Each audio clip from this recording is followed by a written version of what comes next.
بہت دل میں رہا سرکش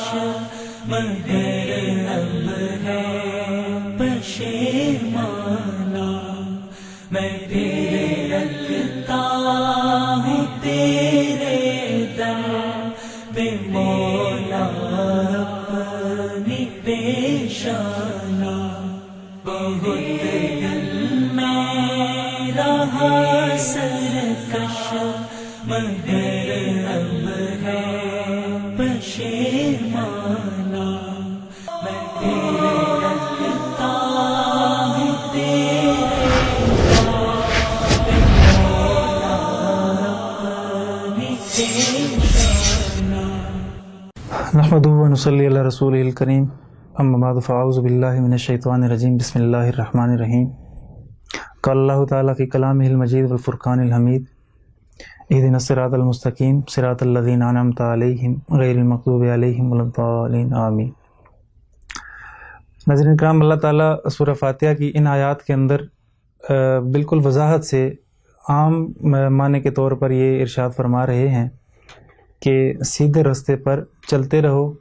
ان لوگوں کے رستوں پر نہ کہ ان لوگوں کے رستوں پر جن پر میں نے غضب کیا، بلکہ ان لوگوں کے رستوں پر جن پر میں نے اپنا انعام نازل کیا، یعنی جنہیں میں نے اپنی نعمتیں دی، نعمتوں سے سرفراز فرمایا، ان لوگوں کے رستوں پر چلتے رہو اور ان کو تلاش کرو، ڈھونڈو، اہدنا، چلتے رہو، استقامت کے ساتھ ان کو طلب کرتے رہو۔ انعام والے لوگ مفسرین کے ہاں تو بالاتفاق وہاں انعام اور غضب والے دو گروہ مراد ہیں، ہماری بحث وہ نہیں، لیکن عمومی معنی اگر تفسیری قاعدے کے اعتبار سے لیا جائے تو ہر وہ طبقہ جو اللہ کے ہاں منعم علیہ تھا، جن میں دیگر لوگ جو ہیں وہ قرآنی تعلیمات کے ہاں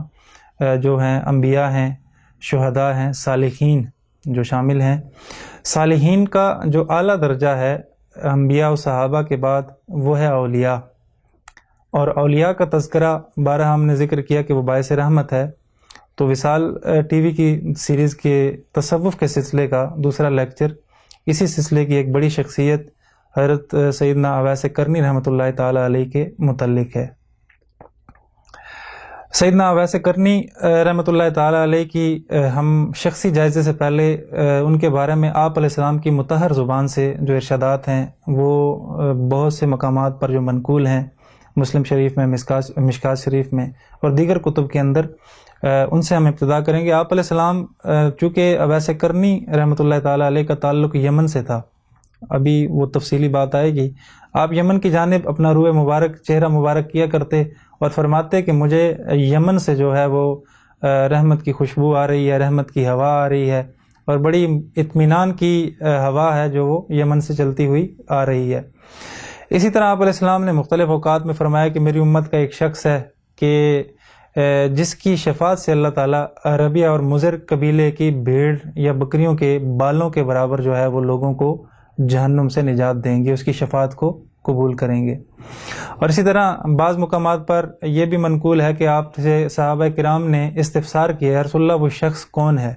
تو آپ نے، جس طرح حاکم کی روایت ہے، آپ نے باقاعدہ نام بھی بتایا اور کہا کہ وہ شخص ہے، اور نشانی بھی بتائی کہ برس کا داغ ہے، اس کے جسم پہ پورے پہ داغ تھے، لیکن ایک داغ باقی رہا ہے اس کی دعا کے طفیل سے۔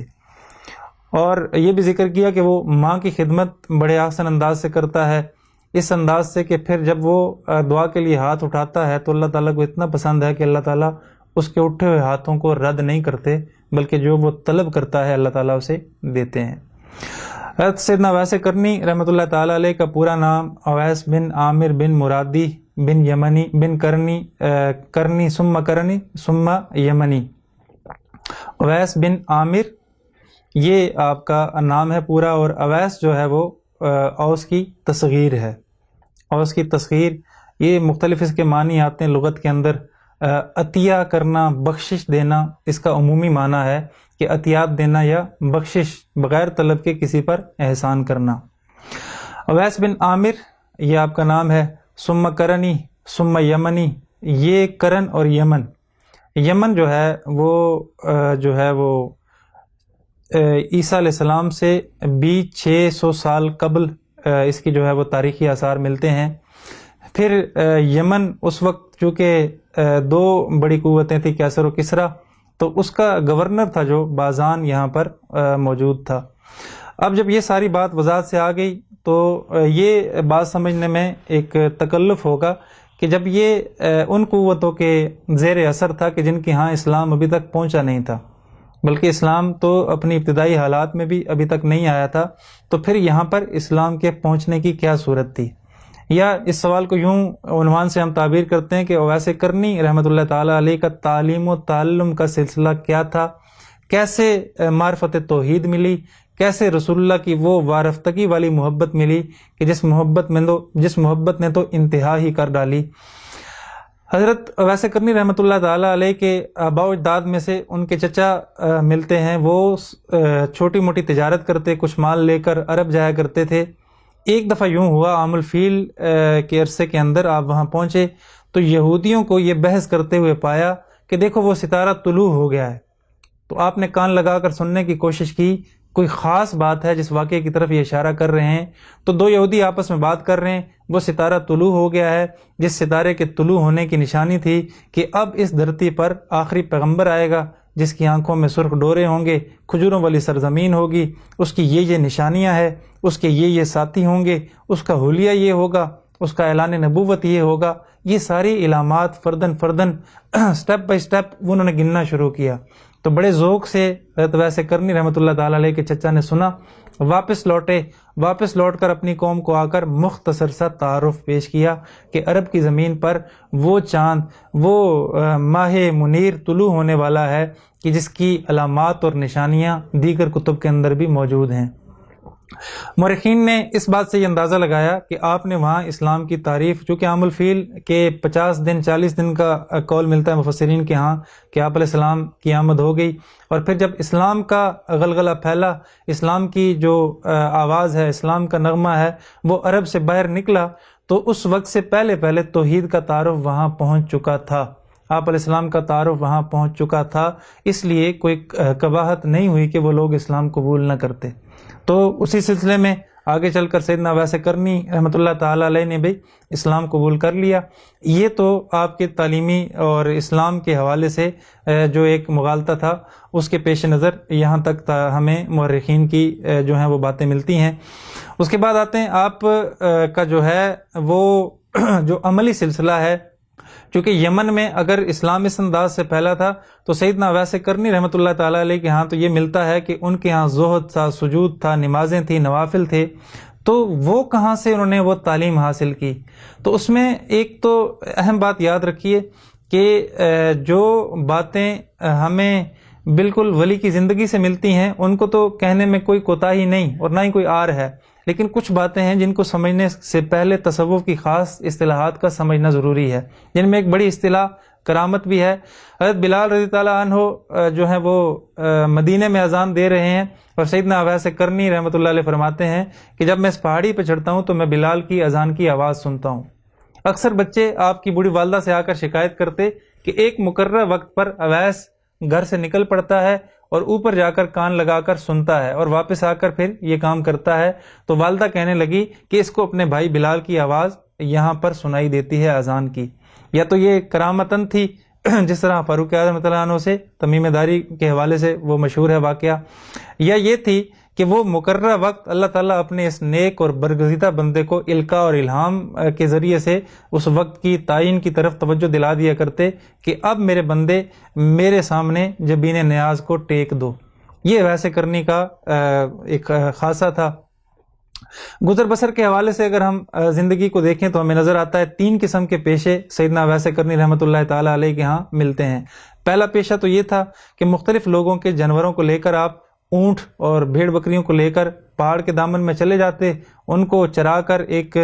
مقررہ ٹائم تک شام کے وقت آپ واپس لوٹ آتے، اور اس کے بدلے میں آپ کو کچھ کھجوریں دے دی جاتی، وہ کھجوریں لے کر آپ گھر چلے جاتے، بوڑھی ماں کے ذوف کے لیے بھی وہ کافی ہوتی اور آپ کے لیے بھی وہ کفایت کر جاتی۔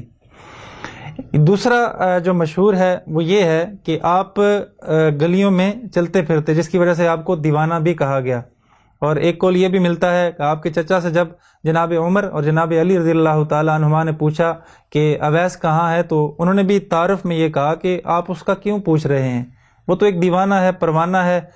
وہ اس وقت ہنستا ہے جب لوگ روتے ہیں، اور وہ اس وقت روتا ہے جب وہ لوگوں کو ہنستا ہوا دیکھے۔ حالانکہ حقیقت یہ تھی کہ وہ لوگوں کی ہنسی پر اس لیے ہنستے تھے، اس لیے روتے تھے کہ آج ہنس رہے ہو، نہ معلوم قبر کی پاتال میں جب اترو گے وہاں کیا منظر ہوگا۔ اور جب لوگوں کو روتے دیکھتے تھے تو یہ سوچ تھی کہ دنیاوی مصائب میں روتے ہو، لیکن حشر کے منظر کو دیکھ کر روتے نہیں ہو بلکہ ہنستے ہو، خوشگپیاں لگاتے ہو، تو دیوانہ سمجھتے تھے۔ آپ واپسی پر وہاں سے جب آتے، اسی دیوانہ وار مجذوبیت میں جب چلتے پھرتے تھے جذب کی کیفیت میں، تو آپ گٹھلیاں چنتے تھے اور وہ گٹھلیاں لا کر پھر فروخت کیا کرتے، اس کے بدلے میں کھجوریں ملتی تھی۔ چونکہ گٹھلیاں اونٹ کے کھانے میں استعمال ہوتی تھی اور بڑی اس کے لیے طاقتور چیز سمجھی جاتی تھی، اس لیے آپ وہ فروخت کرتے اور اس کے بدلے میں آپ تازہ کھجوریں لے لیتے، وہ گھر پہنچ کر والدہ کو پیش کیا کرتے تھے۔ اور تیسرا یہ ہے کہ آپ قالین اور چٹائیاں بننے کا کام کرتے تھے، ان کو فروخت کر کے پھر اس کے بدلے میں جو کچھ ملتا کھجوریں خرید کر والدہ کو پیش کیا کرتے تھے۔ یہاں ناظرین کرام ایک بڑی اہم بات میرے آپ کے لیے بھی باعث عبرت بھی ہے اور باعث حیرت بھی ہے کہ یہ جو کام ہے، ان کاموں کا معاوضہ بالکل معمولی سا تھا۔ چند کھجوریں جو شاید ان 2 ہتھیلیوں میں بھی پوری نہ آتی، وہ لے کر آپ گھر آتے، گھر آ کر والدہ کو دیتے، کچھ خود کھاتے، اور خود کھانے کے بعد جو بچ جاتی وہ صدقہ کیے بغیر سوتے نہیں تھے۔ یعنی ویسے کرنی رحمۃ اللہ تعالی علیہ وہ شخص پورے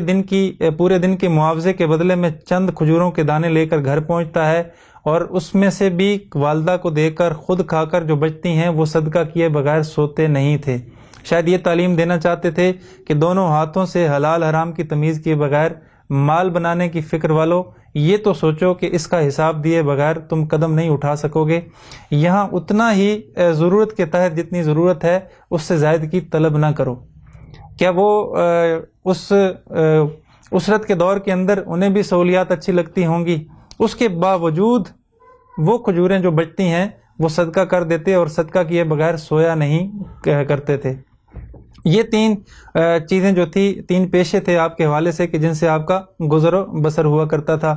اور اسی گزر بسر کی وجہ سب سے بڑی یہ تھی کہ آپ کی والدہ محترمہ جو تھی وہ ضعیف تھی، بیمار تھی، اور ان کی خدمت میں ہمتاً آپ وہاں مشغول رہتے۔ یہی وجہ ہے کہ آپ علیہ السلام سے جب ملاقات کی بات آتی ہے، ہم تاریخی حوالوں کو دیکھتے ہیں تو حقیقت یہ ہے، راج قول یہ ہے کہ آپ کی ملاقات ثابت نہیں۔ ایک مرتبہ آپ اجازت لے کر پہنچے مدینے، اور وہ مقررہ وقت تک آپ کی والدہ نے اجازت دی کہ اس وقت سے اس وقت تک چلے جاؤ، لیکن پھر واپس لوٹ آنا۔ آپ وہاں پہنچے، وہاں پہنچنے کے بعد آپ علیہ السلام کہیں اور نکل چکے تھے اور ملاقات نہیں ہو سکی، آپ واپس لوٹ آئے۔ اس کے علاوہ ایک سفر ہے، وہ آپ علیہ السلام کا دنیا سے رحلت کے بعد ہے، آپ علیہ السلام کے وصال کے بعد آپ آئے، حج کے موقع پر آئے، جس کو ہم تفصیلی آگے ذکر کریں گے۔ سیدنا ویسے کرنی رحمۃ اللہ تعالی علیہ کی وہ خاصیت کہ جس سے اللہ تعالیٰ نے انہیں چنا اتنے انسانوں میں سے کہ یمن میں وہ ایک تعارف بن گئے کہ کرن کی پہچان اور کوئی ہے یا نہیں ہے، لیکن حضرت اویس کرنی رحمۃ اللہ علیہ ضرور ہیں۔ کرن کو کرن کیوں کہا جاتا ہے؟ یا تو حضرت اویس کرنی رحمۃ اللہ علیہ کے جسم پر بال بہت تھے، اس نسبت سے کرنی کہا گیا، یا دوسرا قول یہ ملتا ہے جو راج قول ہے کہ وہاں پر کھدائی کی گئی اور شہر آباد کرنے کے لیے جب کھودا گیا تو ایک بڑے مقام سے سینگ نکلا، سینگ کو جو کہ عربی میں کرن کہتے ہیں، اسی نسبت سے کرنی کہا گیا آپ کو۔ وہ خاصہ جس خاصے سے اللہ تعالیٰ نے آپ کو چنا، اور یہاں چونکہ خاصہ عربی زبان کا لفظ ہے، میں ضروری سمجھتا ہوں اس کی تعریف بھی خاصہ کہتے ہیں،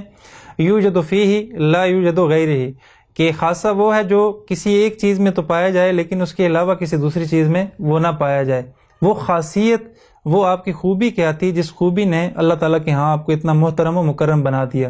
یہاں بھی ہمیں 2 باتیں وضاحت سے ملتی ہیں۔ ایک بات تو بالکل اس میں خفا نہیں ہے کہنے میں کہ والدہ کی خدمت تھی،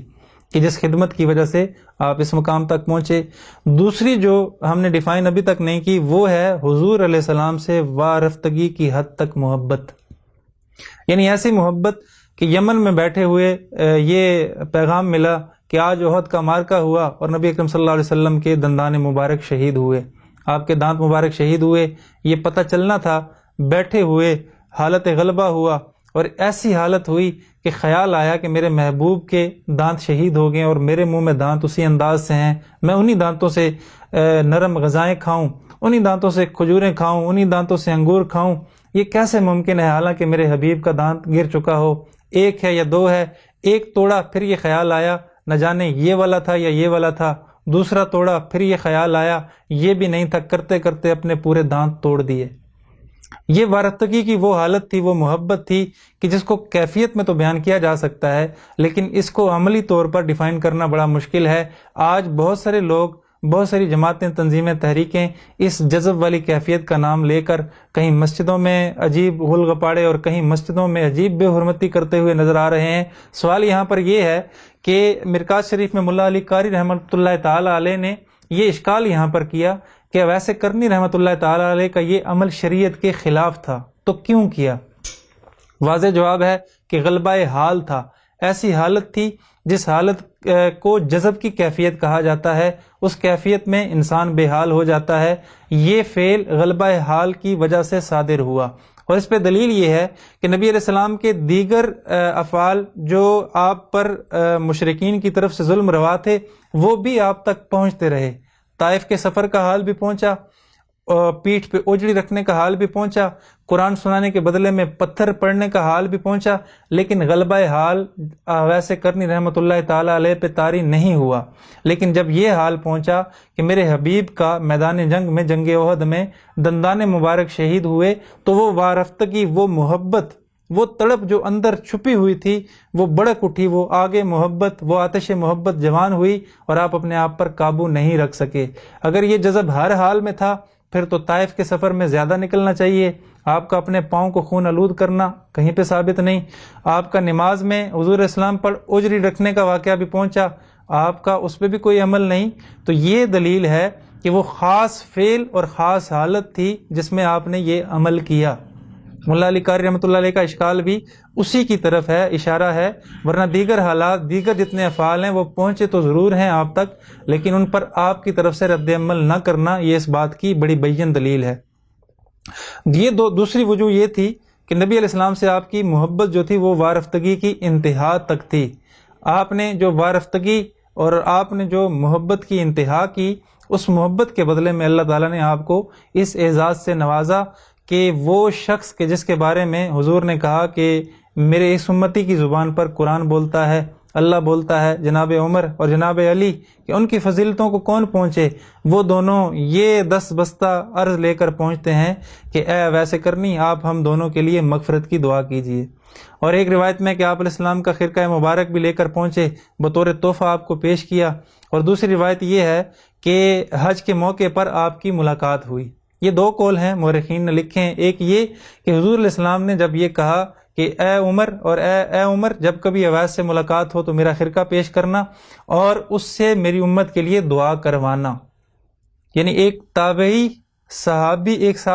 صحابی تابعی سے یہ کہہ رہا ہے کہ آپ میرے لیے دعا کرنا۔ یہاں سے یہ مسئلہ بھی واضح ثابت ہو گیا کہ اگر خود سے کوئی چھوٹا بہت زیادہ نیک ہو تو اس سے دعا کے لیے کہا جا سکتا ہے۔ خود اپنے تقوی پر کبھی فخر نہیں کرنا چاہیے، بلکہ کوئی ایسا جو خود سے چھوٹا ہو علم فضل کے اعتبار سے، اس سے بھی درخواست کی جا سکتی ہے کہ میرے لیے دعا کیجیے۔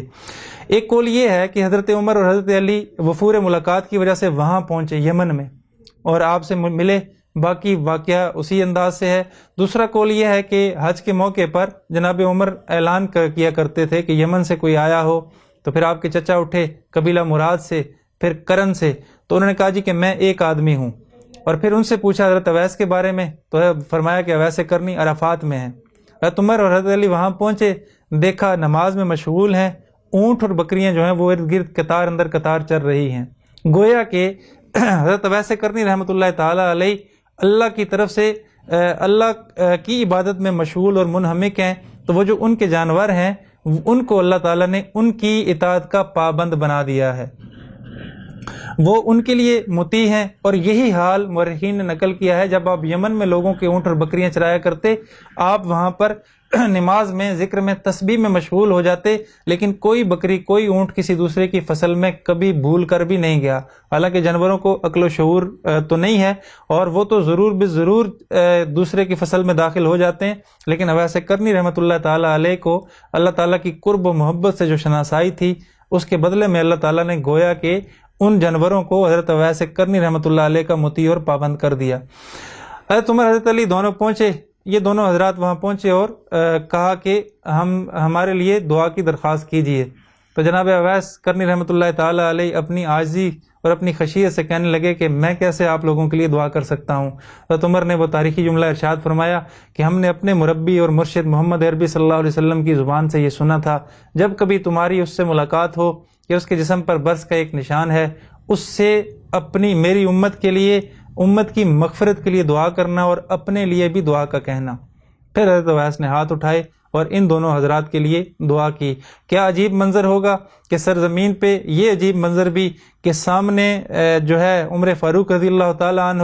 اور علی شیر خدا کھڑے ہیں اور وہ دعا کے لیے اویس کرنی رحمۃ اللہ تعالیٰ علیہ کو کہہ رہے ہیں. یہاں یہ نقطہ سمجھ آئے گا کہ تصوف میں کچھ تو ہے کہ اس مقام پہ لا کھڑا کر دیتا ہے کہ وہ لوگ کہ جن کے کہنے پہ اللہ قرآن اتارتا ہے وہ اس کو کہہ رہے ہیں کہ تم میرے لیے دعا کرو، میری مغفرت کے لیے، میری بخشش کے لیے. تو یہ فن تصوف ہی کی خاصیت ہے کہ اللہ کا قرب، اللہ کی محبت، اللہ کی اطاعت اس انداز سے اور اس پیک سے کہ جس میں وارفتگی ہو، وہ متصوفین ہی کا خاصہ تھا جنہیں اولیاء اللہ کے نام سے موسوم کیا جاتا ہے. حضرت اویس کرنی رحمۃ اللہ تعالیٰ علیہ کے جو دو بڑی خاصیتیں ہیں وہ ہے ایک ماں کی خدمت اور دوسرا یہ ہے نبی علیہ السلام کی وارفتگی کی انتہا تک محبت. ماں کی خدمت کی وجہ سے آپ دیدار نبی صلی اللہ علیہ وسلم سے محروم رہے نہیں آ سکے ایک لمحے کے لیے بھی، اور دیگر جتنے معاملات ہیں آپ ان میں بھی دیکھ لیجئے کہ زہد بھی تھا، تقوی بھی تھا، اور اس انداز سے کہ عمر رضی اللہ عنہ نے مناسب جلیلہ پیش کیے کہ آپ کو کوفہ بھیجتے ہیں، آپ کو فلاں جگہ بھیجتے ہیں، لیکن آپ نے قبول نہیں کیا.